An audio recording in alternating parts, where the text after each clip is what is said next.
ქრისტე აღსდგა მოგესალმებით ძვირფას საზოგადოება.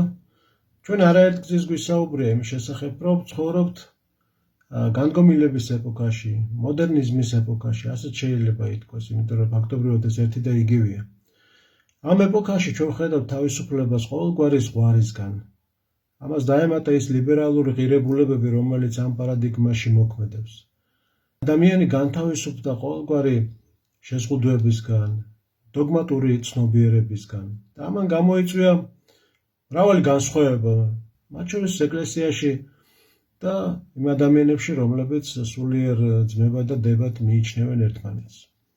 ყველა გაიძახის ერთობას, თუმცა ეს ერთობა არ გამოდის და მით უფრო არ გამოდის ერთსულოვნება.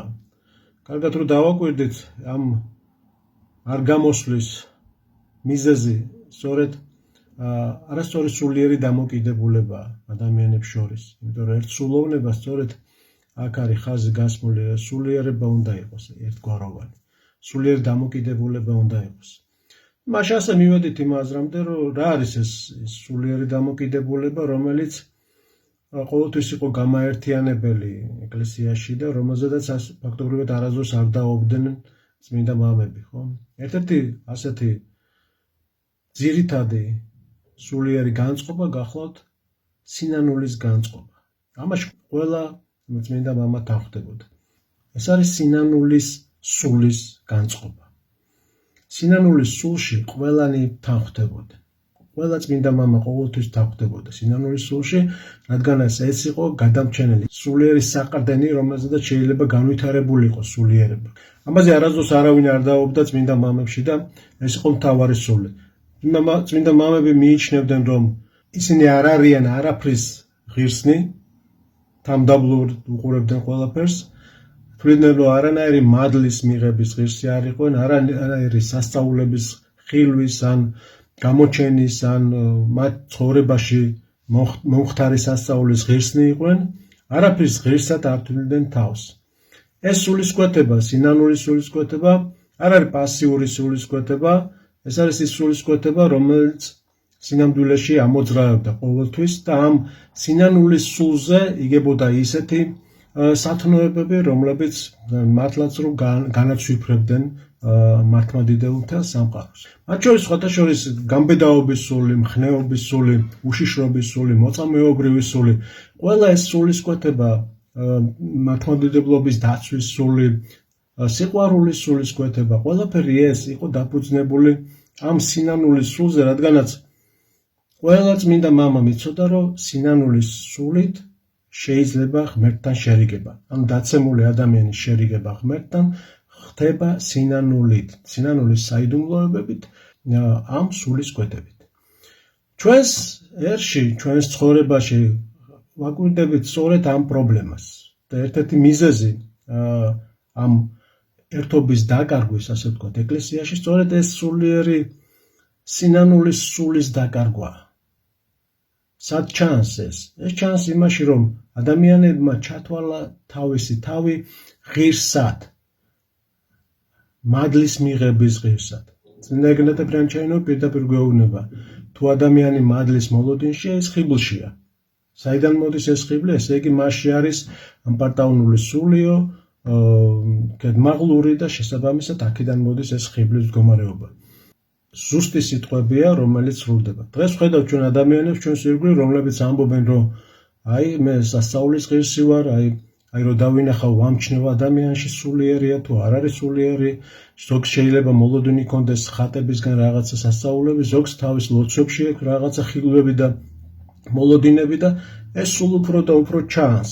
ეს გამოკვეთილად გამოჩნდა უკვე ეკლესიებშიც კი, არა მარტო პირად ლოცვებში ადამიანებს, არამედ ეს ეკლესიაში სულ უფრო და უფრო მეტ ადამიანს ხედავთ ამის გამოვლინებებით, ან ფაქტობრივი გამოვლინებებით. და საიდან გაჩნდა ეს სულისკვეთება, ხო, ეს ხიბლის სულისკვეთება?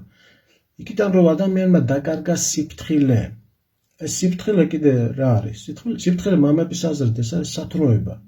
ან როდესაც შენ ფრთხილი ხარ, არ ღებულობ, აქ შენ თითქოს და დაბლა ხარ, იქ წაქცევის, დაცემის ალბათობაც აღარ არის. რადგანაც შენ დაბლად ხარ და ფრთხილად ხარ, ყველაფერს ფრთხილად უყურებ და არ ელოდები რაღაცას. აი ეს სიფრთხილის სული დაკარგა ადამიანმა. როგორც კი ეს სიფრთხილის სული დაიკარგა და ხიბლისმიერი სულისკვეთება შემოდის და შემდეგ უკვე ეს ხიბლისმიერი სულიერება ხდება ყველასათვის მისაბაძი.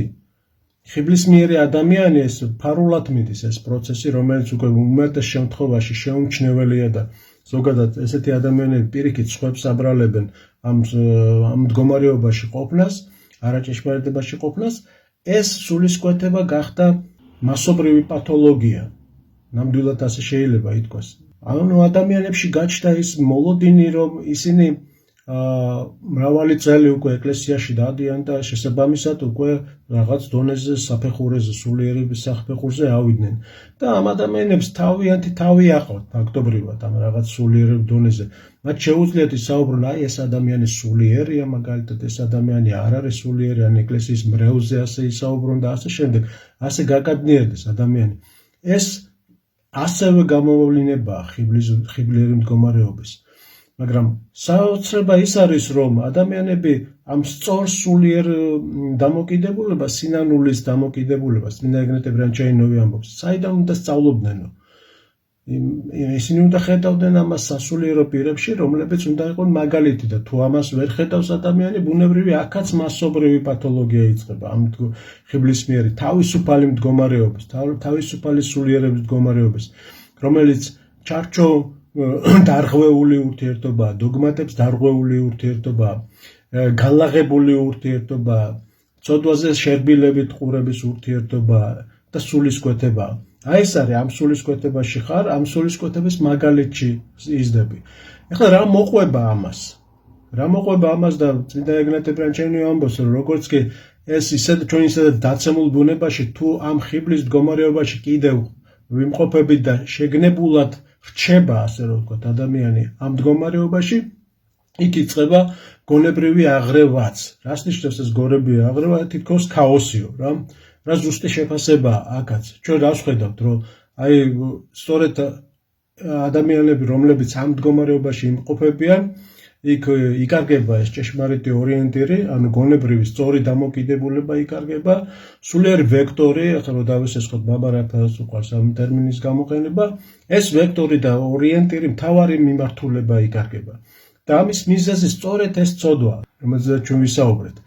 ამრიგად, უკვე როდესაც ამ კატეგორიაშთან მიდის უკვე საქმე, ჩვენ ხედავთ, რომ ეს ადამიანები, რომც ამხილო ან უთხრა, ისინი არღებულობენ, იმიტომ რომ ეს მდგომარეობა ასე ადვილად შესაცნობი არ არის საკუთარ თავში და ყველაზე მთავარი რაც არის, ის მასიურია ამ მოლოდინის თვალსაზრისით. ის რადგანაც ის მასიურია, შესაბამისად მისაღებია. იშვიათი ადამიანი დღეს ეკლესიაში ძალიან ნაკლებად უпростоრად, რომელსაც მოწონს მაგალითად წმინდა ეგნატე ბრანჩაინოვის ნაშრომები, ხო? აი ზოგიერთებისგან გამიგონია რა სულ წმინდა ეგნატესი გაიძახეთ რა. იმიტომ რომ ეს სინანულის სული აქვს, ეს სული ასევე ვაჟკაცობის სული აქვს, ღვთისმეტყველების სულია, ჭეშმარიტების ერთგულების სულია, ბრძოლის სულია, ეს სულისკვეთება. ეს სულისკვეთება კიდე ყველას არ მოწონს რა. იგივე სულისკვეთების ჩვენი ნეტახსენებული არქიმანდრიტი ლაზარე აბაშიძე. სხვათა შორის ყველას გირჩევთ გადავხედოთ ისევ მის გენიალურ ნაშრომს სულის ფარულის ნეულებანი. ჩვენ ასე ვცდილობთ მის აუდიო ვერსიის დადებას ჩვენს გვერდებზე. ეს არის სწორი უზუსტესი დამოკიდებულება, უზუსტესი შეფასება, უზუსტესი მდგომარეობა, რომელშიც უნდა იმყოფებოდეს. მაგრამ ჩვენ ხედავთ, რომ არც მამა ლაზარე არ მოწონს ბევრს, ან მამა რაფაელი არ მოწონს, სწორედ ამ სულისკვეთების გამო. ერთგულება მართლმადიდებლობისა, ქადაგება სუფთა მართლმადიდებლობისა, რომელიც სწორედ დაფუძნებული ამ სინანულის სულზე. მართლმადიდებლური სწავლების ერთგულების სულზე და ყოველგვარი გადახრის გარეშე, ყოველგვარი მოდერნისტული სიახლის გარეშე, ინტერპრეტაციის გარეშე, რომელიც დღეს ფართოდ არის მიღებული. ამრიგად ჩვენ რას ვხედავთ? ეს ადამიანები, რომლებსაც ეს არასწორი სწავლება დამოკიდებულება მიიღეს, ეს ვრცელდება და თანაც გაუჯერებლად. ეს ღებულობს მასიურ ხასიათს, ეს ხდება გავრცელებელი და თუ კი შენ წმინდა მამების აზრს გამოთქვამ, ბუნებრივია ავტომატურად შენი სწავლება, შენი აზრი რჩება მიუღებელი. აქ ბევრი ადამიანი მე ხვდები ასეთ ადამიანებს ეკლესიაშიც, მეგობრებშიც, სხვადასხვა მრევლში დაბნეულია. უკვე ისინი სვამენ კითხვას, რა არის სწორი გამოსავალი ამ სიტუაციაში. თითქოს რაღაცა შეიცვალა, ადრე სხვანაირად ვიცოდეთ. ეხლა ქადაგება კიდე და ეს დამოკიდებულება აბსოლუტურად განსხვავებულია. როგორ უნდა მქონდეს მე ეს სწორი, რომელია ეს სწორი დამოკიდებულება? ეს გაჩნდა ეს კითხვები და ეს კითხვები პასუხებს სითხოვს.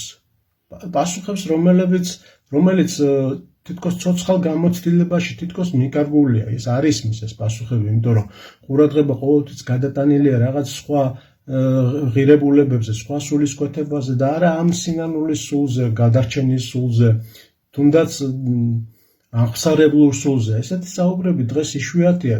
ცოტა თუ ნახავ ადამიანს, რომლებიც რაღაც აღსარებლურ დამოკიდებულებაზე ლაპარაკობდეს, თითქოს ჩვენთვის ყველაფერი კარგად არის და თითქოს საბრძოლული არაფერი არ არის, თითქოს დასაცავი არაფერი არ არის. ერთადერთი რაზეც ბრძოლა მიდის, ჩვენ ხედავთ, რომ უფრო ეს რაღაცა პირადული, შეიძლება ეგოისტურიც დაარქვა ზოგ შემთხვევაში და კომფორტის შენარჩუნების, შეიძლება რაღაცა მდგომარეობის შენარჩუნების, ამაზე ბრძოლა, ეს სულისკვეთება უფრო ჩანს, ვიდრე რაღაც აღსარებლური სულისკვეთება, რომელიც აი სწორედ ამას გამორიცხავს. ამრიგად რა მივიღეთ? ჩვენ მივიღეთ ის, რომ როდესაც ადამიანი აღარ ღებულობს ამ სულისკვეთების ადამიანი არც რჩევა დარიგებას, ისმის კითხვა რა უნდა ვაკეთოთ, ხო? ადამიანს, მორწმუნე ადამიანს ეს აქვს, იმიტომ რომ გულის ტკივილი ხედავს, რომ ისწავლება, რომელიც ისწავლებოდა ყოველთვის ეკლესიაში, რომელზედაც გავიზარდეთ, რომელსაც ადარებს ის თავის შეხედულებებს, ისწავლება პრაქტიკულად არ სრულდება. ის შეცვლილია, ეს დამოკიდებულება შეცვლილია. რაღაც ნაწილობრივი ქრისტიანობა შემოგჩა, ყველას რაღაცა ნაწილი აქვს ქრისტიანობის და ერთი მთლიანი ის ღირებულება, რომელიც არის ყველა სათნოება ერთად, ყველა ეკლესიური ღირებულება ერთად, იმიტომ რომ ეს არის სისავსე, რომელსაც დამატება არ ჭირდება. დღეს მოდერნისტებისგან პირით გვესმის ჩვენ, ხო? რატო გვესმის? იმიტომ რომ მაგათ აქვთ არეული ეს გონება. ასე ფიქრობს ეს ადამიანი, შეიძლება ყველაფერი შეიცვალოს, ყველაფერი დაამატო. ამან ყველაფერმა გამოიწვია ის, რომ დაბნეულება შეიქმნა მრევლში. და ეს დიდი პრობლემაა. რა შეიძლება ურჩიოთ? ახლა პირველ ყოვლისა მე ხშირად ვაკეთებ ეს განმარტებებს, არავინ არ იფიქროს ვარ სულიერი და სინანულის სული მაქვს და ჩვენ ვლაპარაკობთ პრობლემაზე. ჩვენ ვლაპარაკობთ პრობლემა, რომელიც არსებობს და ამ გადაჭრის პრობლემას არა საკუთარი აზრებზე დაყრდნობით ვამბობთ, არამედ წმინდა ადამიანების ცხოვრებიდან და გამოცდილებიდან, რომელიც ყველაზე მეტად ავტორიტეტულია ბოლო ეპოქაში, ჩვენი აზრით, წმინდა ეგნატე ბრიანჩაინოვი, რომელმაც არაჩვეულებრივი შვიდტომეული დაგვიტოვა, არაჩვეულებრივი სწავლება დაგვიტოვა და ეს სულისკვეთება შეაჯამა მთელი სულიერ მამების, ძველი მამების, მათ შორის აღმოსავლეთის და დასავლელი მართლმადიდებელი მამების სწავლება მთლიანად შეაჯამა და ის შემოგთავაზა და ეს ამ სულისკვეთებაზე არის საუბარი. ამრიგად ჩვენ რა უნდა ვაკეთოთ? ისევ ეგნატე ბრიანჩაინოვის რჩევებს უნდა მივყვეთ, ხო? ის ამბობს თავარ რამეს. მან შემოგთავაზა ეს ფორმულა, რომელიც ესე ჟღერს რა, განდგომილება ღმერთმა დაუშვა, მოეცდები შეაჩერო შენი უძლური ხელით. ანუ ხელით აქ პირობითად ხელები კი არ იგულისხმება, ბუნებრივი აქ იგულისხმება შენი უძლური საშუალებებით. და რა არის ეს უძლური საშუალება? ყველაფერი რაც კი შენ გაგაჩნია, ეს ყველაფერი უძლურია. ანუ ადამიანი არის უძლური, თავის ლოცვებშია უძლური, თავის კეთილსაქმეებშიც უძლურია. ჩვენ შერეულია ეს თესლი ბოროტისა, ეს შერეული სიკეთე ბოროტებასთან. ანუ ამრიგად ამ სულისკვეთებით როდესაც ხარ, ეს იმიტომაც ხარ უძლური, შენი ხელები იმიტომ არის უძლური. და ამას უნდა გააზრება. როგორც კი ამას იაზრებ ადამიანი, ანუ პირველ ყოვლისა ამას გეუბნება წმინდა ეგნატე და ამ სწავლებას უნდა იყო. როგორც კი ამას იაზრებ, შემდეგ უკვე სწორი ორიენტირი დგებავ, რა. ანუ იქ უკვე შეგიძლია შენ პირველ ყოვლისა საკუთარ თავზე ზრუნვა, ეს საკუთარი სულიერების გაძლიერება, რასაკვირველია ლოცვა ამ ადამიანებისთვის, ნებისმიერი ადამიანისთვის, მაგრამ არა მოლოდინით. იმიტომ რომ კლავაც ვამბობთ, რომ ეს უძლური საშუალება, ხელები, შენი ლოცვაც კი უძლურია. არ უნდა გქონდეს მოლოდინი, რომ შენი ლოცვით, თორემ იგივე ხიბლის მდგომარეობაში ექცევი იმავე წამს. წმინდა პაისი ათონელი ამბობს, რომ ის რასაც აკეთებ, ყველაფერს შეაფასე როგორც ნული. როგორც სახარებისეული სწავლება გვასწავლის, უვარგისი მონანი ვართ. ეგ არის. ჩვენ ვაკეთებთ იმას, უბრალოდ რასაც უნდა ვაკეთებთ და არავითარ შეფასებას ამას შეფასებას ყველაფრისა აძლევს ღმერთი. ამრიგად, სადაც იკარგება ეს სინანულის სული, ხო, იქ ხედავთ ჩვენ იკარგება აღსარებლური სულიც, იქ იკარგება თლიანად მართლმადიდებლური სულიც. ხო, სადაც არ არის ეს სული, იქ არ არის მართლმადიდებლობა. იქ არის ხიბლი, რისგანაც დაგვიფაროს ღმერთმა. და ყოველთვის უნდა გვახსოვდეს, რომ სადაც არ არის ეს სული, იქ არ არის მართლმადიდებლობა, სადაც არ არის მართლმადიდებლობა, იქ ბუნებრივია არ არის ცხონება. ღმერთმა დაგვიფაროს ყოველი ბოროტისაგან, მადლობა ყურადღებისათვის და მომავალ შეხვედრამდე.